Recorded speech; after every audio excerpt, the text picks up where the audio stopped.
Hey guys, how's it going? It's Danconia and welcome back to the Overwatch League Roundup, Stage 3, Week 3 preview.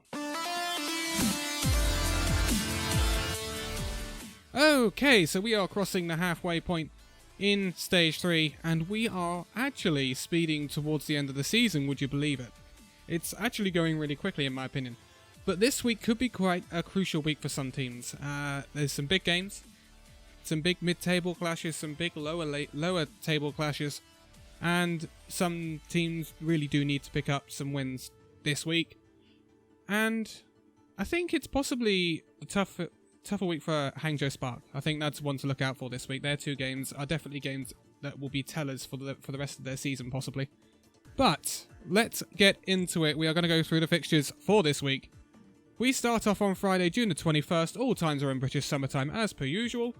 We have, at midnight, San Francisco Shurk taking on the Boston Uprising. Boston Uprising on a bad run of form recently, and I don't see that changing against the Shurk.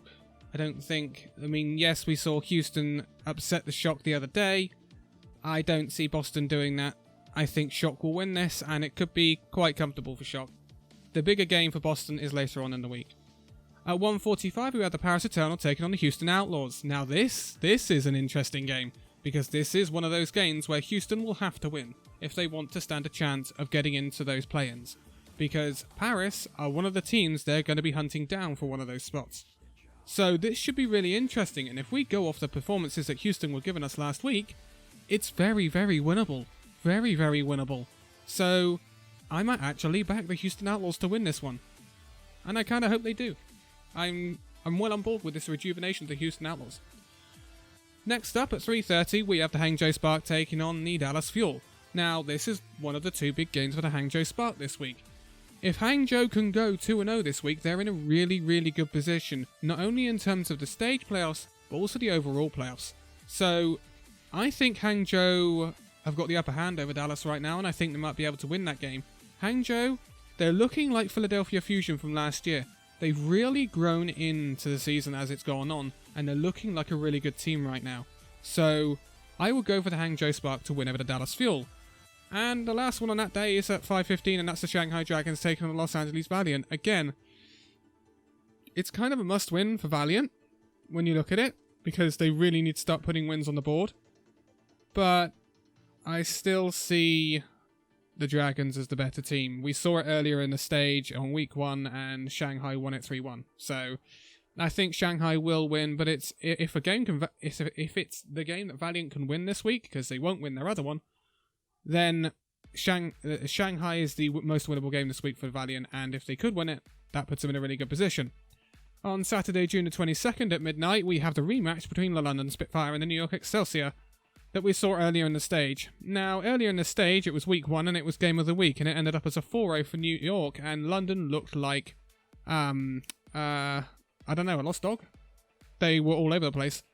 I would hope London have tried to work out a way to counteract Sabiorbi Sombra during the time between the two matches. And hopefully it will be a closer game, but I still see New York Excelsior coming out on top. Now they've switched to this roster, taking Meko out and putting Sabiorbi in on the Sombra. They seem really powerful. We will see. We will see. It's up to London to really step up to the plate this time, because last time they were very disappointing. At 1:45, we have the San Francisco Shurk taking on the Florida Mayhem. This should be the most one-sided game of the week. Shurk should win this very, very comfortably, and it should be a very short game. So that means that at 3:30, or possibly be earlier, we will see the Los Angeles Gladiators taking on the Shanghai Dragons. This is a close game. This is a close game in my books. Shanghai look good. Gladiators look better, though. I think Gladiators should be able to win it, but I think Shanghai could take them really, really close. Again, it could be a 5-mapper, making up for the whitewash it will probably go before it. Sorry, I'm really down on Florida right now. And at 5:15, we have the Chengdu Hunters taking on the Vancouver Titans. When you look at Chengdu Hunters this stage, it's been really disappointing in some respects. And against Vancouver, I don't expect that to change. Vancouver are looking just as good as they were. Vancouver should win that one, and fairly easily. At 8 PM on the Saturday, we have the London Spitfire in action again against the Washington Justice. Cool, that is two contrasting games, isn't it? New York, then Washington. London should win against Washington. If they do lose to Washington, then forget getting into the stage playoffs, because you need to win all your games. Apart from the one you play against San Francisco, and perhaps 2 you play against Excelsior. You could go 4-3 and still get into the stage playoffs. If you go 3-4, it's unlikely. That's kind of the threshold we're talking about here. I would expect London to win this one. Washington could take a map though, which could be crucial come the end of the stage and the end of the season. At 9:45, we have the Atlanta Reign in action for the only time this week against the Philadelphia Fusion. Fusion in action only one time this week as well. So, Fusion, they did scrape the win against Boston last week, but overall, this season entirely they've looked disappointing. It's a winnable game for Atlanta Reign, definitely, and I think it will be very close. It's very hard to call though. Very, very hard to call. I think Atlanta might squeeze it. I'll trust the Reign in this one. At 11:30, we have the Toronto Defiant taking on the Guangzhou Charge. Oh dear. 2 teams that really haven't turned up this stage, and now there has been a transfer, and Toronto Defiant have lost Envy. He is now part of the Shanghai Dragons, which I think is actually quite a good signing for the Dragons.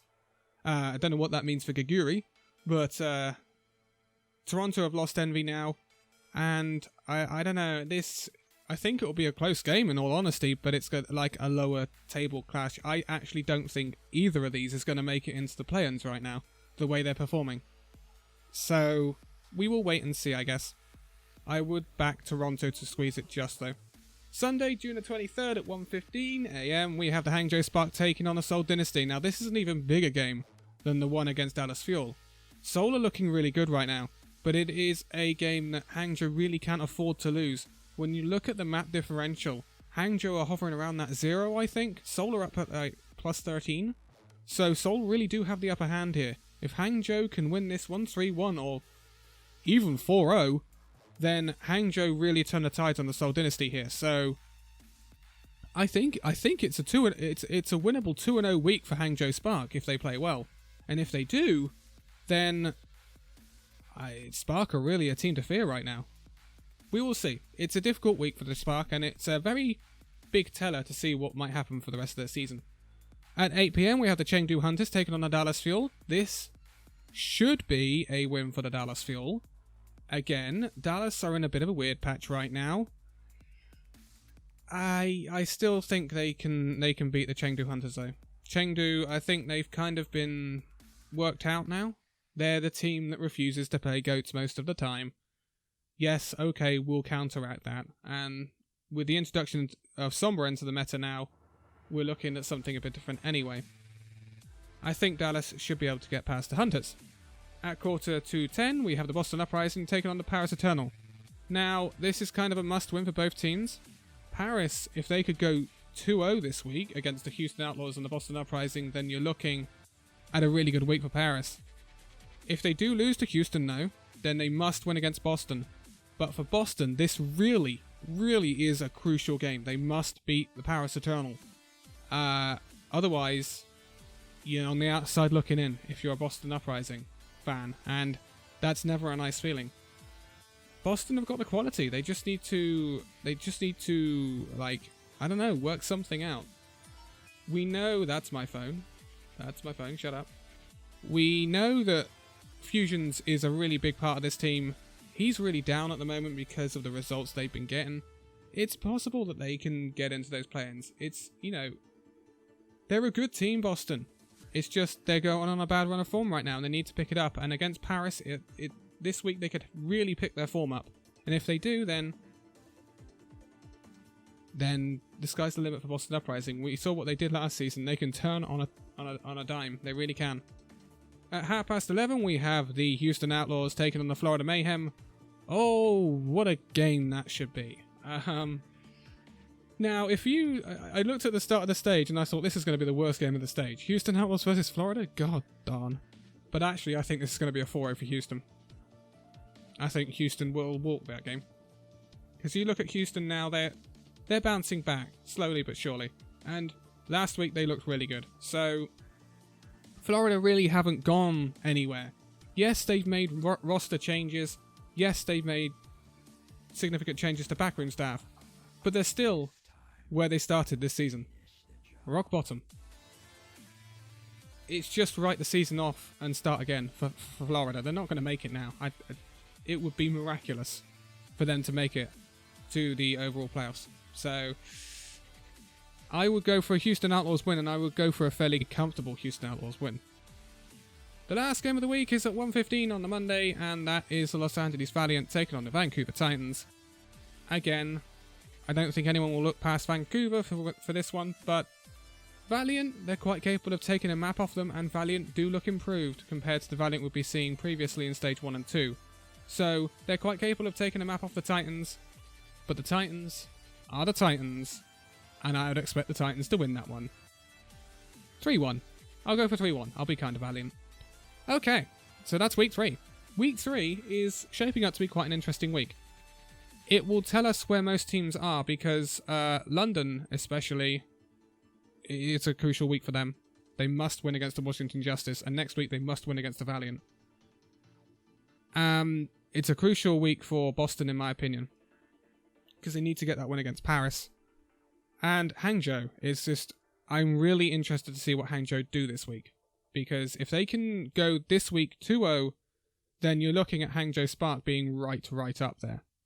Right up there, because they're a good team right now. They're a good team. And, you know, they've got the results against the Philadelphia Fusion. They beat them 4-0. They got the 3-0 against Washington Justice. They've lost one game this stage, and that is against the Titans. And you can only expect them to lose to the Titans. You can only expect everyone to lose to the Titans at the moment. So if Hangzhou, when you think about it, their last remaining games for this stage, they've got the 2 games this week coming up against Dallas and Seoul. And then they've got 2 games next week, I believe, against the Valiant and the Florida Mayhem. And then they don't actually go to the Atlanta Reign homestand. So they could go 6-1 this stage. And if they do that, that is massive. That is massive for Hangzhou Spark, and it shows massive improvement from the start of the season. Again, drawing comparisons to the likes of the Philadelphia Fusion from the inaugural season. But I'm going to leave it here. Thank you guys so much for watching this video. If you liked it, give it a like, subscribe if you're new, and I will see you in the next video. See you then.